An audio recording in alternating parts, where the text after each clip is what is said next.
மற்றும் இங்கு கூடியிருக்கும் அனைவருக்கும் எனது பணிவான வணக்கங்கள். நண்பர் சந்தான்ராஜ் சொன்னாரு, அங்கவை சங்கவை அதெல்லாம் சொல்லிட்டு இருந்தாரு. நானும் அவரும் சேர்ந்து தான் சிவாஜி படத்துக்கு போனோம். படம் வந்த பிறகு பூரா ஒரு நாள் பூரா ஸ்ரேயாவை பத்தி பேசிட்டு இங்க அங்கவை சங்கவைன்னு தமிழ் பற்றுன்னு சொல்லி பேசிட்டு இருக்கேன். இதுல நாங்க போய் சொல்றோமா, இவங்க போய் சொல்ல மாட்டாங்க. டிஃபன் வேற வாங்கி தர சொல்றாரு, பாத்துக்கங்க. அதுல டிஃபன்ங்கிறதே தமிழ் வார்த்தை அல்ல, இல்ல சிற்றுண்டிதான். டிஃபன்ங்கிறது தமிழ் வார்த்தை கிடையாது. இப்படி சொல்லிட்டு இருக்காங்க. அணித்தலைவர்லாம் நல்லா பேசினாரு.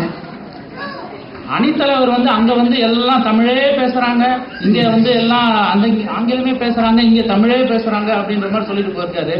ஏன் இப்படி எல்லாம் கூட்டணியா காதல காலிஃபிளவர் வச்சுட்டு இருக்கீங்க? எல்லாம் பூ வைக்கிறாங்கன்னா நீங்க காதல காலிஃபிளவர்ல வச்சுட்டு இருக்கீங்க.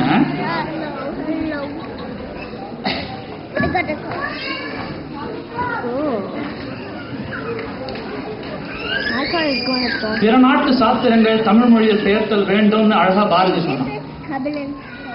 அந்த காலத்துல கிரிக்கெட்டு, செல்போனு இதெல்லாம் இல்ல நடுவர்களே.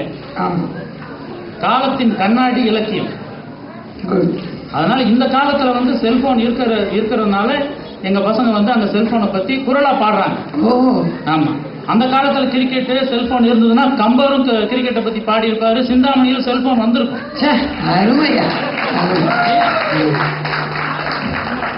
இல்ல, ஒரு மொழி ஒரு இடத்துல வாழுது அப்படின்னு நம்ம சொன்னோம்னா அதை பேசணும். அன்றாட மக்கள் பேசணும், எழுதணும், படிக்கணும். இங்க நம்ம இன்றைய தலைப்புச் செய்திகள் படிக்கிறது கூட இணையதளம் போக வேண்டியது இருக்கு. அதே மாதிரி இவர் நண்பர் வானொலி பத்தி சொன்னாரு. இன்னிசை தமிழ் கேட்பதற்கு கூட இணைய வானொலி போக வேண்டியது இருக்கு இல்லையா? சரி, இப்படி எல்லாம் இருக்குதுன்னு சொல்லிட்டு நம்ம தமிழ் நம்ம வீட்லயே அதை வளர்க்கலாம் அப்படின்னு சொல்லிட்டு எழுத்து தமிழ் வளர்க்கலாம் அப்படின்னு சொல்லிட்டு நானும் என் மனைவியும் ஒரு முடிவு எடுத்தோம். இனிமேல் எதை எழுதுறதா இருந்தாலும் தமிழ்ல தாங்க எழுதணும். நீங்க நல்ல குடும்பம், 2 பேரும் சேர்ந்து முடிவு எடுப்பீங்களா? சேர்ந்து முடிவு எடுப்போம். ஆமா. அப்ப சரி இனிமேல் எழுதலாம் சொல்லிட்டு முடிவு எடுத்து 2 நாள் கூட இருக்காது. சாம்ஸ்ல போய் மளிகை பட்டியல பாக்குறேன், ஒன்னும் புரியல. சரின்னு சொல்லிட்டு நான் என் மனைவிக்கு போனை போட்டு, ஏமா சீரியல் பார்த்துட்டு எழுதிட்டியா மளிகை பட்டியல? கோபால் கே சீரியல் எழுதியிருக்கே, ஒன்றும் புரியல என்னமான்னு கேட்குறேன். உடனே அவங்க சொன்னாங்க, கோபால்ங்கிறது ஒன்றும் இல்லைங்க, கொழுப்பு இல்லாத பால் ஃபேக்டரி இருக்கிறத வாங்கிப்பாங்க.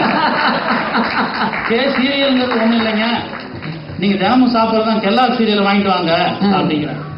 அந்த மாதிரி இங்க நம்ம தமிழ்ல எழுதணும்னு நினைச்சா கூட எழுத்து கூட ஆங்கில வார்த்தையை எடுத்து எழுத வேண்டிய சூழ்நிலையில் இருக்கிறாங்க. அப்புறம் என் நண்பர் என்ன குறை சொன்னார் எப்படின்னு கேட்டீங்கன்னா, நாங்கெல்லாம் போய் அங்க ஸ்போக்கன் இங்கிலீஷ் கிளாஸ் எடுத்துட்டு வரோமா? மறுக்கலங்க, ஆமா ஸ்போக்கன் இங்கிலீஷ் கிளாஸ் தான் எடுத்துட்டு வரோம்.